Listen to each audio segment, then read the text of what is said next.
पाकिस्तान से बाहर भारत, मुत्तहिदा अरब अमारात, तमाम खलीजी रियासतें, मक्का मुकर्रमा, मदीना मुनव्वरा, टेलीविज़न सेट्स के सामने मौजूद तमाम ही नाजरीन को इंतहाई मोहब्बत, खुलूस, अदब और इकराम के साथ आमिर लियाकत हुसैन का फिर से अस्सलामु अलैकुम।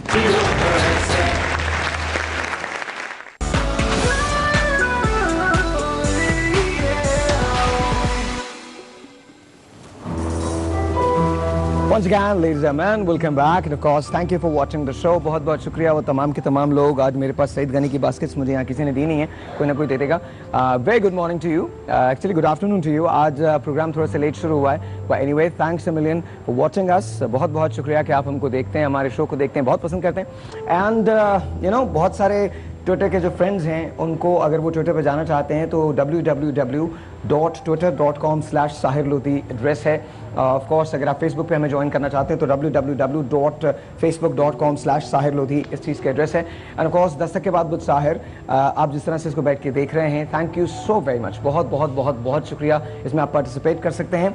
मैंने आपसे वादा किया है कि तकरीबन 8 वीक मुझे चाहिए, अभी ये तीसरा वीक है, 8 वीक मुझे चाहिए इस प्रोग्राम को पूरी एक शेप देने के लिए, because I want to do something very different, something जिससे आप रिलेट कर सकें, something which is very fast pace yet we can all relate to it. Because हमारे जो रोज़मर्रा के प्रॉब्लम्स हैं ना, ज़रूरी नहीं कि उनको देखने में हमारी परसेप्शन भी वही हो जो हमेशा से रही है।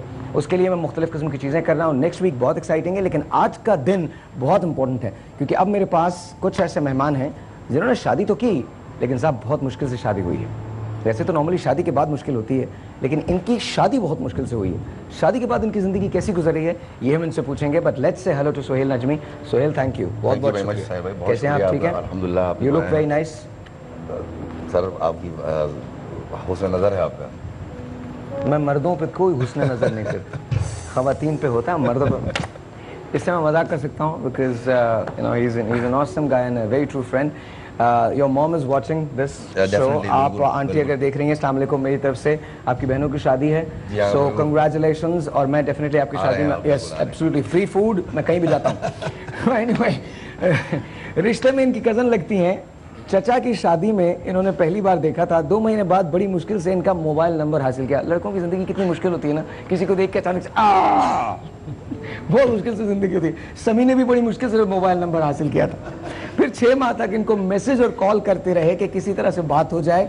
दिन दोस्ती हुई, 2 साल तक फ़ोन पर बात और मुख्तलिफ बहानों से मिलते रहे। 2 साल बाद प्रपोज किया। जब आप किसी को प्रपोज करते हैं तो आपके दिल में बहुत अजीब सा हो रहा होता है, दिल यहाँ पर आ चुका होता है, कहीं मना ना कर दे। उनके वालिद ने सख्ती से मना कर दिया था कि मैं इनके बहुत खिलाफ हूँ। ये एक दिन बोले चलो भाग चलते हैं। So they went to the court. उसके बाद क्या हुआ, इनसे बात करते हैं। फैजान एंड फरियाल ज़हरा, अस्सलाम वालेकुम। कैसे हैं आप लोग? ठीक ठाक? माशाल्लाह, you guys are beautiful couple यार, बहुत हसीन लोग हैं आप लोग, बहुत अच्छे। अच्छा मुझे ये बताओ, पहली बार इनको देख के क्या लगा था? सच्ची आज सच, आप वो मर्दों वाली बात करें, लड़कों वाली छोड़ दो, समझो कि ये ज़हरा यहाँ पर बैठी नहीं है। सर मेरे दिल में आया कि मैं इनको पा सकूं, अपने पार्टनर बना सकूं, पार्टनर, लाइफ पार्टनर। आप नहीं बताएंगे? अच्छा, बिल्कुल नहीं बताएंगे, ये कि चीटिंग है, बिल्कुल नहीं बताएंगे। आप नहीं बताएंगे, आप बोलेंगे। बोलो बिंदास बोलो, लड़कों की ज़बान में जो क्या। मेरी फीलिंग चेक करो बॉस, चेक करो बॉस, चेक करो, दिल की धड़कन बेटा। मुझे पता हुआ क्या था। चाचा की शादी में पहली बार देखा? जी बिल्कुल, चाचा की शादी में बैठी हुई थी, मैं स्टेज पे था। हाँ बिल्कुल, मेरे सामने बैठी थी। मैं क्या कर रहे थे? मैं चाचा के साथ स्नैप्स खिंचवा रहा था। अच्छा। तो वो सामने बैठी हुई थी अपनी मदर फादर के साथ। मैं इनको देखा। अब पहले मैंने सोचा, मैंने पहले खुद ही करते हैं। अब खुद जाता मैं, क्योंकि मैं रिश्तेदारों के पास ज़्यादा बहुत कम जाता हूँ, क्योंकि जॉब में बिजी इतना होता हूँ, इससे से नहीं जा पाता। जाने को दिल नहीं चाहता ना, बिल्कुल, क्योंकि जिस उम्र के रिश्तेदार होते हैं उन्हें देखने को बिल्कुल नहीं। अच्छा बिल्कुल। तो अब मैंने कहा इनका नंबर कैसे लूँ मैं? प्रॉब्लम अब कोई रास्ता भी नहीं देख रहा था। ये तो बहुत आसानी से नंबर ले लेते हैं। अच्छा। ये किसी भी लड़की के पास जाते हैं, उनसे कहते हैं प्लीज मेरा भाई गूंगा है, उसके लिए एक नंबर चाहिए, आपसे बात कभी नहीं करेगा, फोन उठाएगा और कहेगा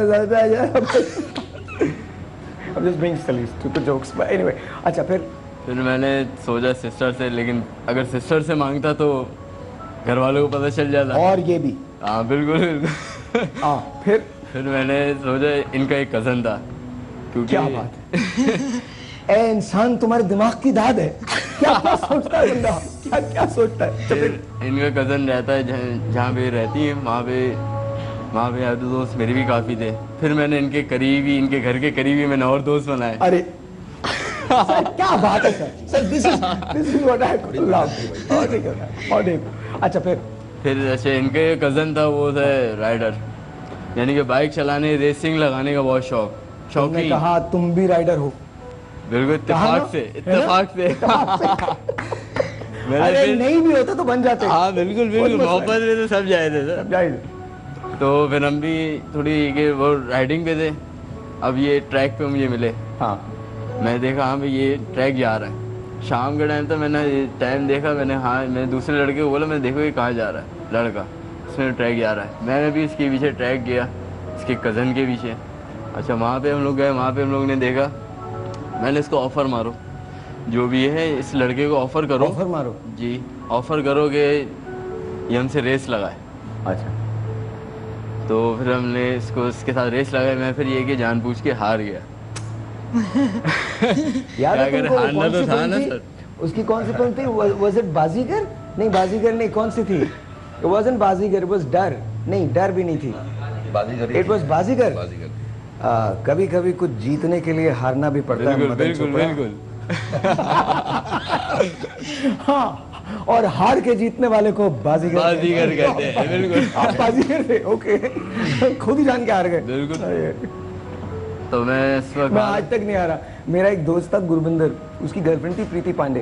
तो वो मुझे हमेशा बोलता था, बोले यार एक गेम तो जितवा दे। मैं कहता हाँ बिल्कुल, तू इस बार खेलेगा ना, इस बार मैं हार जाऊंगा, और हमेशा जीत जाता था उससे। और प्रीति यूं करके यार साहिब तुम कितना अच्छा खेलते हो। अच्छा गो। उसके बाद जब मैं हारा तो फिर मैंने उससे फिर बात करी। मैंने असद नाम है उसका, मैंने असद तुमने ये बाइक कहाँ से बनवाई? हाँ मैंने मेरी भी बनवा दो, मुझे भी शौक है, मुझे भी शौक है आगे बढ़ने का, जीतने का। हाँ। मैं कल को तुम्हें ही समझ रहा हूँ। हराऊंगा। मैं बहुत अच्छी तरह से समझ ये रहा पहला स्टेप था उससे दोस्ती करने का। हूँ। अच्छा फिर उससे दोस्ती, उससे पूछा तुम कहाँ रहते हो? हाँ उसको, जबकि हम लोग आपस में कज़न थे, उसको ये नहीं पता क्योंकि मैं नहीं जाता था। फिर हम उधर गए, उससे पूछा, उससे दोस्ती करी, उससे मैकेनिक का पूछा, इसके एरिया में गए, फिर थोड़ा होटल दोस्ती में करके बैठे इन्होंने तो नंबर ले लिया इस तरीके से मेरा। आपका नंबर उससे ले लिया। हाँ। जी। नंबर के बाद क्या हुआ? ये है नंबर के कहानी बाद तो फैजान की और फरियाल की। एक छोटा सा ब्रेक है जी। ब्रेक के बाद अभी तो मुझे आपको एक ऐसे शख्स से मिलवाना है जिसकी एक ही दिन में 2 शादियां हुई थी। एक बारात यहाँ गई थी, एक बारात वहां गई थी। वो खुद दरमियान में खड़ा सोच रहा था ये मैंने क्या किया। एक छोटा सा ब्रेक है जी, आपसे मिलते हैं ब्रेक के बाद।